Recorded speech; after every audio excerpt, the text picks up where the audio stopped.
So we're out on the range today, finally again, it's been a long time, with the Taurus GX4. I'm kind of excited about this, kind of a little bit nervous. I watched the tabletop, but we're gonna do it anyway, because that's what we do at GBGuns, safely, trauma kits on the side.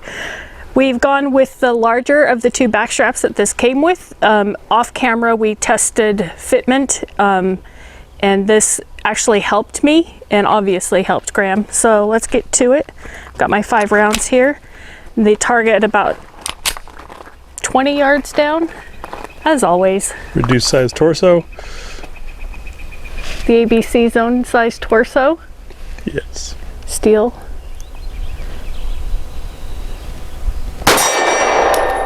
The trigger is very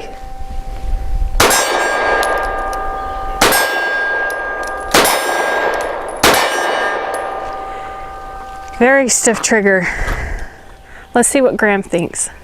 So as Tia mentioned, we went with the bigger back strap. That's because it fills a lot more space here and sort of lengthens the reach for your pinky.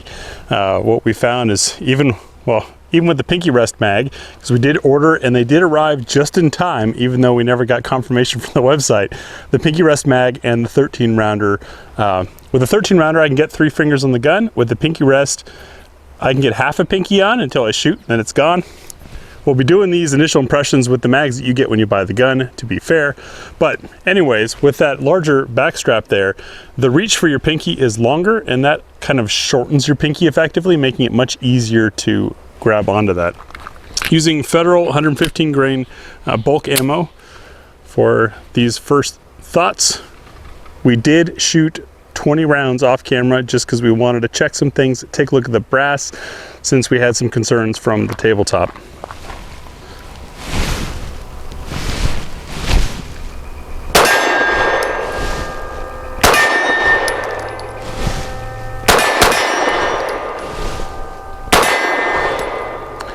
And the gun is a lot more controllable for me with that bigger back strap on.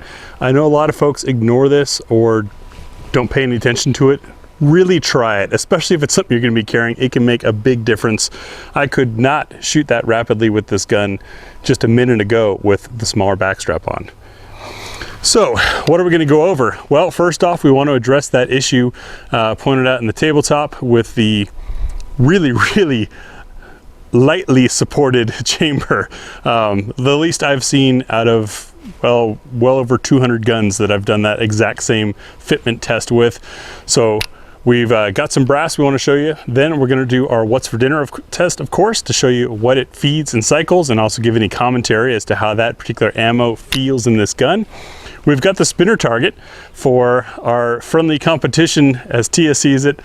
But the reason why we show you guys is it gives us a chance to test trigger control and sight picture and all that, and see how well we can time shots on that, hopefully to get that thing to spin.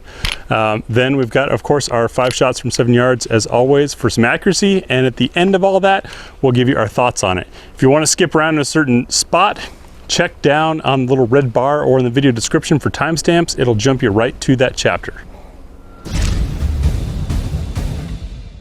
So about that unsupported chamber issue, these are 5 casings of fired rounds. You can hopefully see we're kind of at a bad time of day for the lighting on this, but we've got one big burn side and then the rest of it clean on all of these, and that's where some of that gas is escaping or being pushed back behind the casing. This one's got a nice burn to it. And there's a bit of a smiley face, kind of known as the Glock smiley usually. As I rotate this case, watch the little line there at the bottom. I really hope this comes out. You can see the line raises up and then drops back down. That's where the brass is pushing against that lack of support, and you're having a little bit of bulge. We also noticed, and this is that Federal 115 grain, if you guys are concerned about what the primers look like, we do have a bit of smash in there. So that might be a pressure issue. We're going to try to capture casings of other loads, since the primers themselves may be different if they're not Federal supplied primers, and the pressures are going to be different, but you can see the deformation that's happening there. And then our plus piece of brass, we did fire 1 round you can see that primer popped way out. I mean, almost, that's not unseated, but you can definitely see there was a lot of pressure there, and that smiley face is good and strong. Those of you that are reloaders, you can comment, let us know what your thoughts are about this. Now, the GX4, obviously not meant to be a range warrior type gun sort of thing. It's a micro compact, meant to be carried. Get some practice with it, some training. In fact, most people tend to train with bigger guns and then carry a smaller gun, and not something I necessarily support, but it's the way things happen. So it's not meant to be a high round count gun. Chances are you won't be running reloads through it, but it is still a point of concern because, well, I'm a shooter, been shooting for years. I know how things happen. You go out with buddies, you bring your guns, they've got some ammo, they throw their ammo on your gun. Just something you might want to be careful about with the GX4. It's just watching that brass. I would stay away from reloads, but we'll find out more in the What's for Dinner if we can catch that brass and see how each load bulges or doesn't. If we find anything remarkable, we'll definitely show you. Of course, the first part of What's for Dinner is making sure the mags run, and a separate test, the full mag +1. We're using, once again, the flush fit mags that come with the gun and Federal 115 grain bulk brass ammo. This full stuff tests both the basic mag design and the gun's ability to cycle on the energy with that extra pressure under there. It's usually only the first couple rounds where there's a choke, if possible, but some guns choke on it. I am going to hammer at that steel as quickly as I can with my finger dangling in the wind. Maybe I'll have some tea, just for entertainment's sake, but we're also going to see how this mag runs.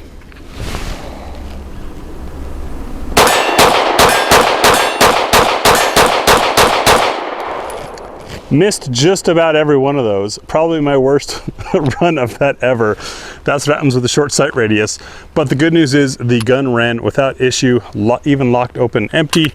No struggle on those first couple loads. It's What's for Dinner time.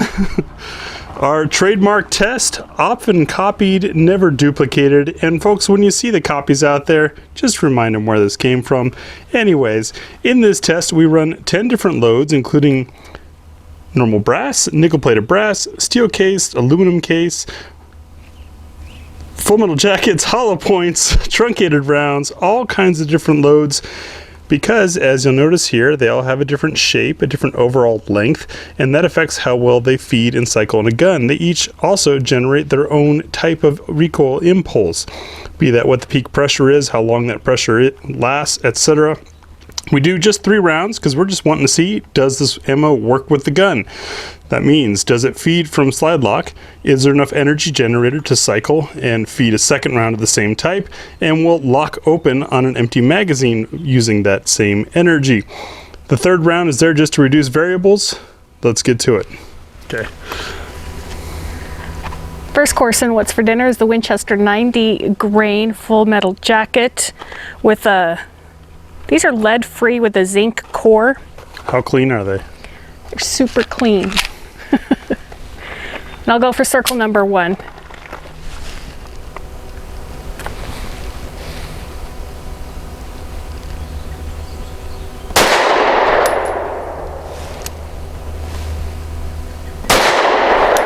There is no trigger pull on this gun at all. You don't get to adjust your shot. It's just hammer through it. It's not comfortable.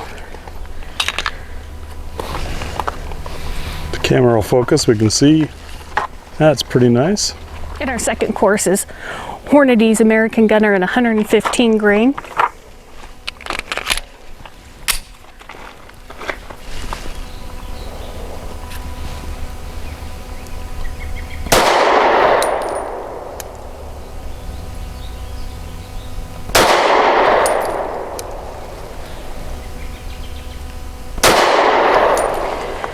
I'm really glad that we went with that bigger backstrap. It makes a world of difference in handling the recoil. It's shooting again. And for circle number 3, I'll be using the Winchester Silver Tip. This is also 115 grain in a jacketed hollow point. No, it's not a jacketed hollow point. Yeah. It is a jacketed hollow point. And it's silver. I can read and remember.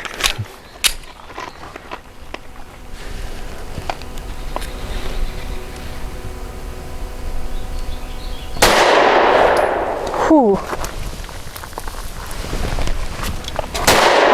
That is super snappy.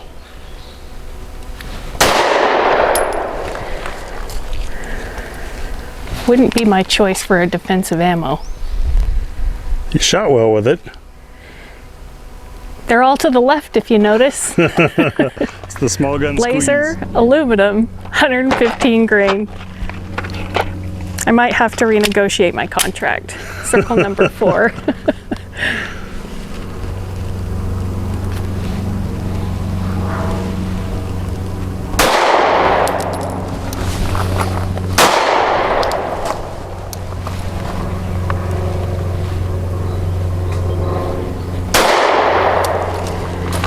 Those surprisingly weren't uncomfortable to shoot. Definitely less snappy than the last 2. Not a defensive load. Yeah. Of the 4 fired so far, just to give you a look at those primers, and you reloaders can leave your commentary in the comments section. It looks to me like we've got a little bit of primer flow going on, like there's too much pressure being formed. I just thought that was interesting because these primers are actually raised up now out of the casing, which we don't normally see. Also, as far as that bulge and support was concerned, the aluminum rounds that we fired actually have less of a mark on them than the brass did. Now, logic would say, well, aluminum's weaker than brass, that's your danger zone, but maybe aluminum's ability to heat and cool quicker than brass is what saves it in this case. And for my last participating effort in this experiment is the Wolf 115 grain steel case. Graham likes to mention the difference between steel and aluminum. I would imagine that this is the exact opposite of aluminum, that it cools slower. Yes. So where we have issues in quick cycling or short guns is it hasn't cooled off enough yet to come out of the chamber. It hasn't contracted back down tight enough to come out of the chamber easily. Typically you would have your extractor slip off the case rim if we have an issue. Okay. Circle number 5.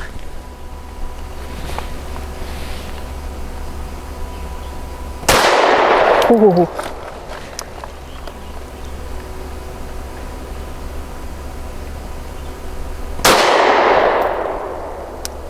Oh, they smell good.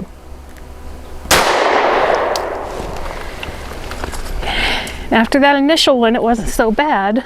Those a little punchier? That first one was punchy. The second 2 weren't as bad. I did anticipate it a little bit and controlled a flinch. Not so bad, and they shot really consistently. All right, and number 6 is a current crowd favorite, the Federal HST 124 grain. These are nickel plated brass. That nickel plating tends to help ease with feeding and extraction, as well as corrosion resistance. And since it's my first back on the gun, I'm going to use the 13 rounder, which, as you can see, gives large hands a full-handed grip. An advantage.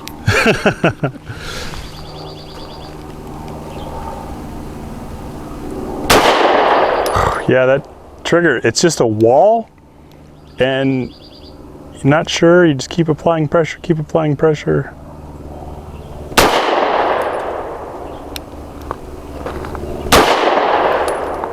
No cycling issues.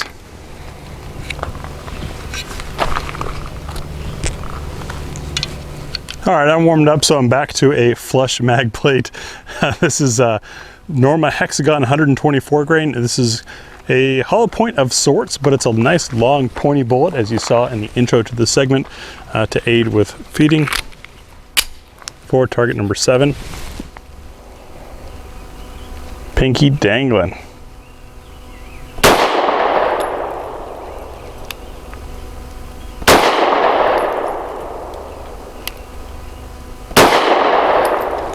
Shot nicely though.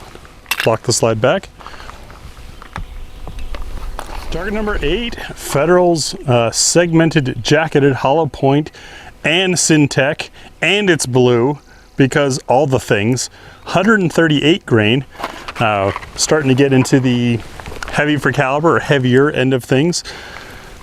Interesting load, it tends to be a little snappy, and Tia gave me the Pinky Rest mag, which, as you can see, gets me half a pinky on there, which is just enough to slip off violently under recoil. Let's see how it does.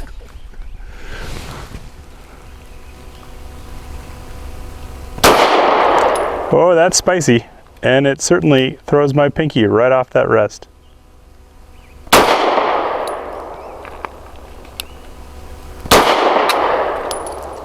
You know, despite that being a harder recoiling round, it's still pretty manageable in this gun, minus the finger hanging off. I think if I was going to carry that ammunition, I'd want to use the 13 round mag. Number 9, little punchy, the SIG Elite Performance Ammunition 147 grain. Tia's making faces behind the camera. Glad that she's not shooting this. And which magazine did she give me? Oh look, it's the flush base plate. That'll be fun. Thanks, Tia. But this is what the gun comes with. And this is popular common defensive ammo. This is a realistic combination. For target number 9.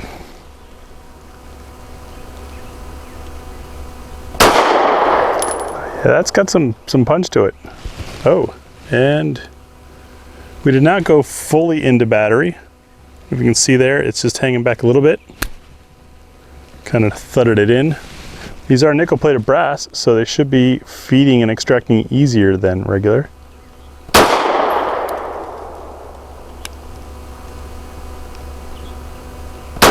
Try not to flinch there.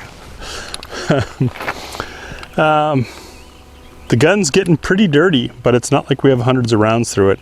So I'm gonna say that ammo's a maybe with this gun. And for our heavy for caliber, we've got some PPU, 158 grain. That's right, subsonics. These tend to be long bullets, so this will be an interesting test to see how well it wants to chamber. Now I've got the pinky rest. No issues. All right, circle number 10.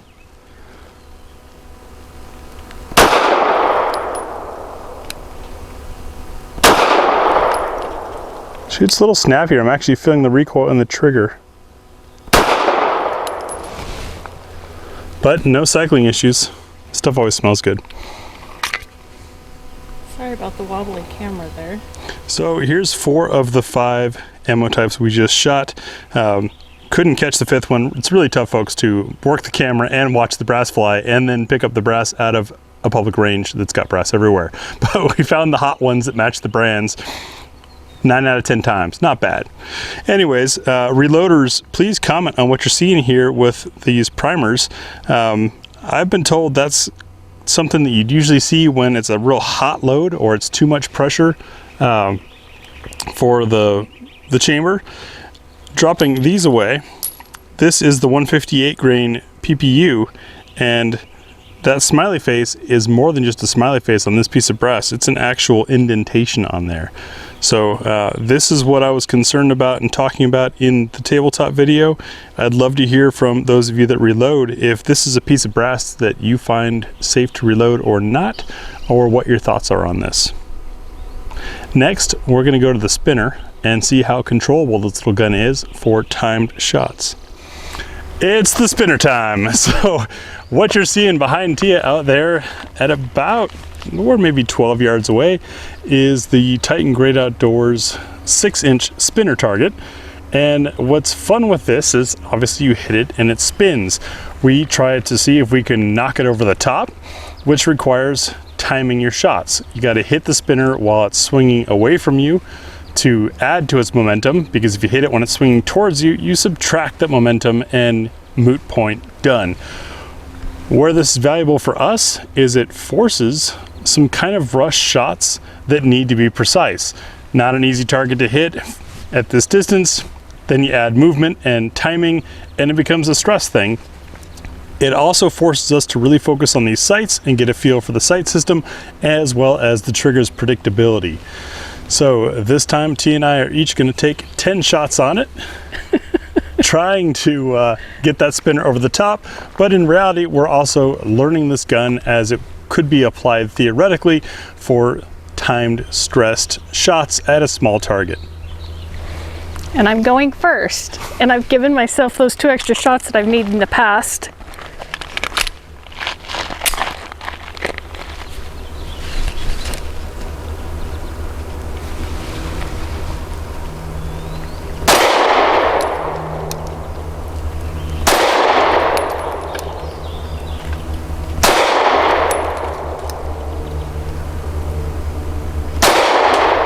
Now we are using the Federal 115 grain that you saw in warm-up, which isn't exactly powerful ammo, and we're putting it in this short barrel gun, so it's got less energy, which, as you see, is less swing out of this swinger. It's supposed to be a spinner. Yeah. Ooh, that was a hard flinch.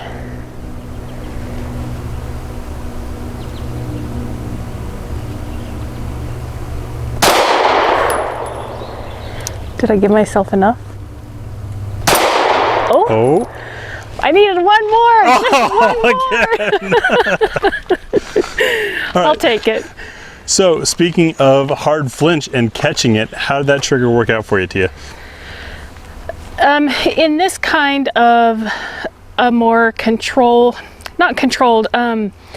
stressful, if you will, scenario, I was noticing the reset a little bit differently than I was when we were just shooting at the targets.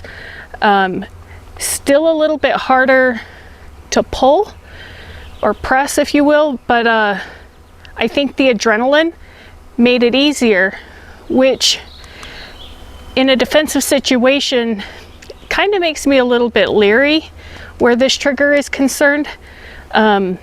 So I guess that gave me a good perspective of potential reactions to the trigger in a defensive environment. So did you find it easier or difficult to time your shots? It was easier. I don't know if I was looking at the spinner a little bit differently today. I don't know, I was doing some weird math stuff in my head.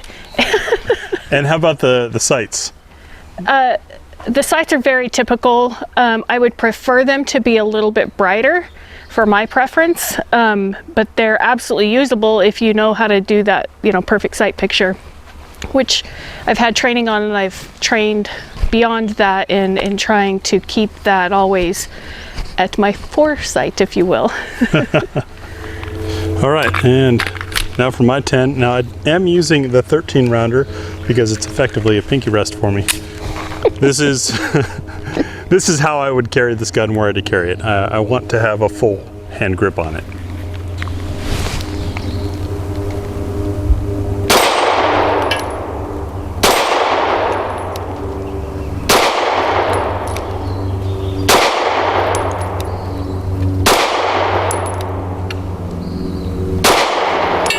Now it gets faster and harder to time hits. Nice. Ooh.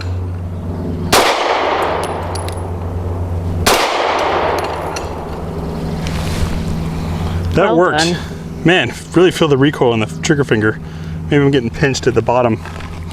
So how that worked for me with this trigger having such a very firm wall and break was I had to kind of ease off of target shooting now and just say, and now, and now. And I kind of had to mash through it and force myself through it. I also remembered that when doing that, mashing and flexing the hand, the small gun scenario of squeezing, causing the shots to go a little bit left, as you saw on our What's for Dinner test. Both T and I shot almost everything left because with a small gun, it could be that the sights are off. Could be, but more likely than not, it's with a small gun we're squeezing and that's pushing our muzzle a little left. So to now mash through that trigger and hit over there, I was actually aiming a little bit right of the target. Now that we've got that figured out, let's do some accuracy testing and give you our closing thoughts. So in these times, it appears that we've run out of nozzler. That's okay. We have the SIG 365 115 grain.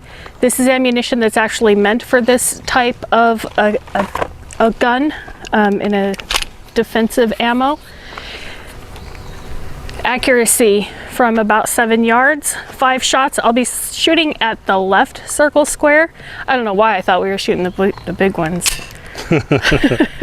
Each of us with 5 rounds.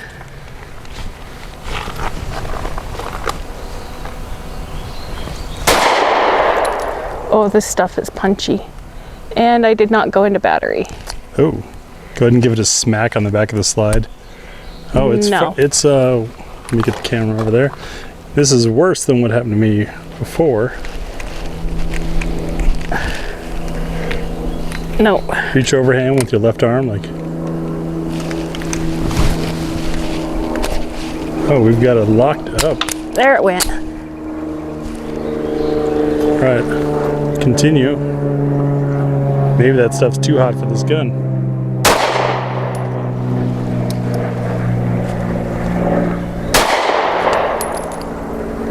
Sorry for the pause. I'm actually looking to make sure it goes back in. I know it's a terrible habit, but that's what happened. So there's my 4 shots. 4. Let's find that 5th one and continue. Tia's reloading that 5th round back in. It wasn't damaged in any way, just for some reason did not want to chamber. Looks Chambered like it's fine that time. No, it didn't chamber this time. Still not in. No, it did not chamber this time. Same distance back, same snugness with the dismount. Maybe that rounds out of spec. Let's throw one more in. All right, now with a completely fresh 5th round. There we go, it chambered.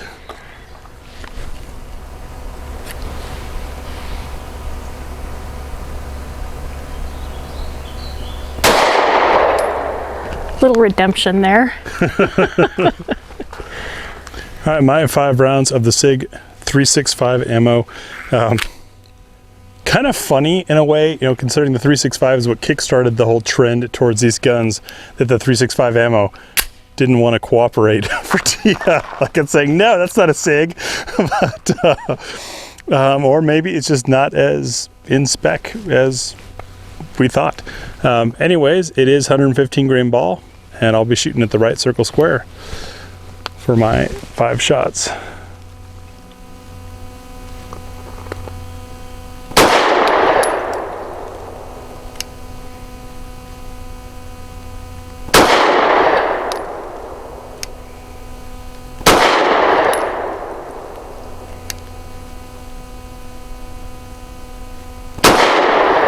Mashed that one, felt it. That was that wall, heavy wall trigger. And it definitely pinched my trigger finger that time. Aww. Just a little line. Scary Taurus hurt me. Like it's white, that's an actual pinch. So, guns of this size are always a challenge for hands of this size, and that still remains true, though, as Tia commented, this is on the more pleasant end to shoot out of the ones that we've tried. I did my best there to combat that hitting a little far left. Thanks to this wonderful memory spot here, this wonderful texture, I was pushing firmly there with my support hand to keep things going.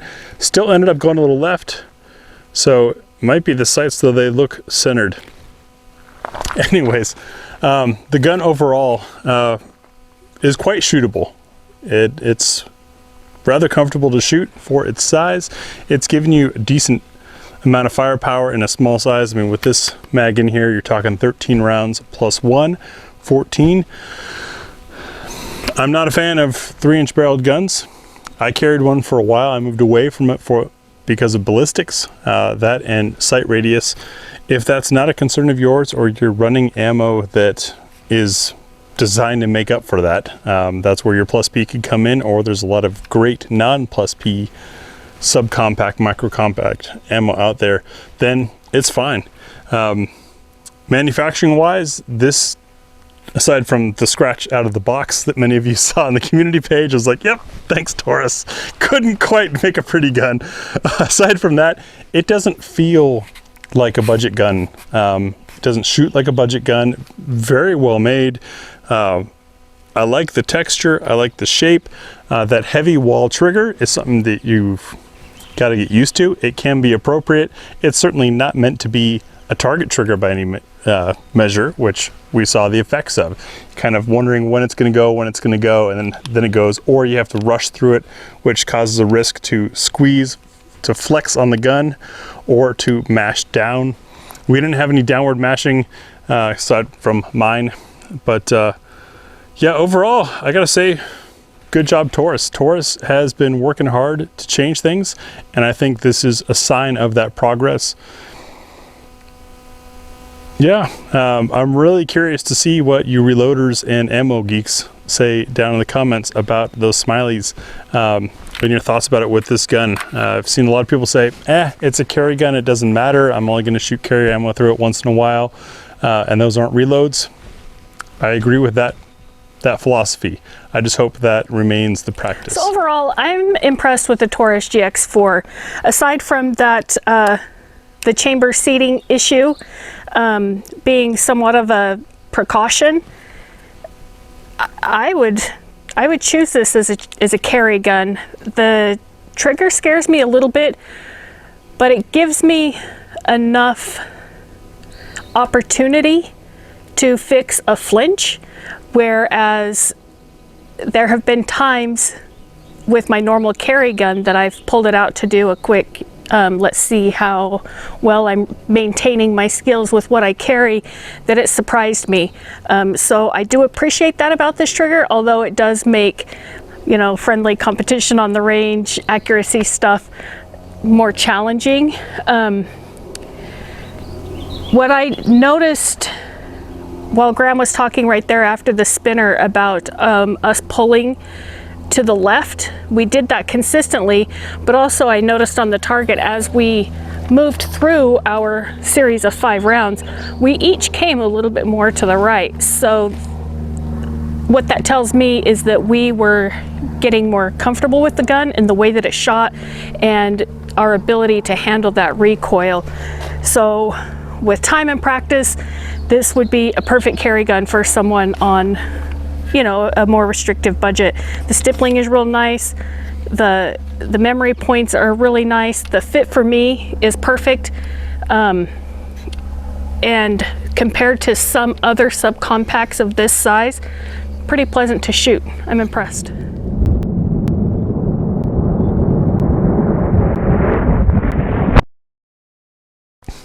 One other side note, not being nitpicky, but just something I haven't seen in other guns before. You see these lines here on each of the mags. Those began appearing after the first 5 rounds had been used. The follower getting scratched a little bit. I don't think it's an issue. I don't think the follower is going to wear out on a gun like this. You're probably not going to shoot that much, but it's not something I'd seen before. And it's almost like the brass is being ripped up at such an abrupt angle that it's causing the edge of the brass to catch on there. Just kind of peculiar, not something I've seen before. It might just be that the material the follower is made out of happens to be a little bit softer, but we noticed it, so we thought we'd tell you about it. Okay, goodbye now.